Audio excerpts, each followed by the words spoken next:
Super അടിപൊളി പടം. ജിത്തു കലക്കിയിട്ടുണ്ട്. ഫഹദ് പൊളി.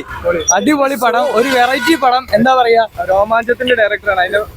ആ സൂപ്പർ പടം. എങ്ങും കൊണ്ട് നശിപ്പിച്ചിട്ടില്ല. ക്ലൈമാക്സ് ഒക്കെ പൊളി. ചിരിക്കാനുണ്ട്. ഫഹദിന്റെ എല്ലാ രീതിയിലുള്ളതും കാണാം. വിഷു കൊണ്ടുപോകും. ഉറപ്പായിട്ടും വിഷു കൊണ്ടുപോകും. എങ്ങനെയുണ്ടായിരുന്നു ചേട്ടാ? സൂപ്പർ പടം. സൂപ്പർ പടം അല്ലേ? നല്ല പടം. എങ്ങനെയുണ്ടായിരുന്നു പടം? സൂപ്പർ. ആവേശം പൊളി പടം അല്ലേ? നല്ല പടം. ആവേശം കഴിഞ്ഞിറങ്ങിയാണ്. അടിപൊളി പടം.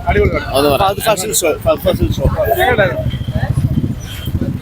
എടാ ആവേശം കഴിഞ്ഞിറങ്ങിയാണ്. എങ്ങനെയുണ്ടായിരുന്നു? നല്ല പടം. ആവശ്യം ഒരു രക്ഷയില്ല. വൻ ആവേശം പടം. ഒന്നുകൂടി കാണുന്നുണ്ടായിരുന്നു. എന്തായാലും ഒന്നുകൂടി കാണാൻ പക്ക എന്റർടൈനർ ആണ്. അത് കണ്ട് തന്നെ വിഷു കൊണ്ടുപോകാൻ. വിഷു ഇനി വർഷങ്ങൾക്ക് ശേഷം ഉണ്ട്. ജയഗണേശൻ കുറെ ഉണ്ട്. ഞാനിപ്പോ വൈകുന്നേരത്തെ വർഷങ്ങൾക്ക് ശേഷം ബുക്ക് ചെയ്തിട്ടുണ്ട്. അപ്പൊ ആവശ്യം അടിപൊളി പടമാണ്. എന്തായാലും മസ്റ്റ് വാച്ച് ആണ്.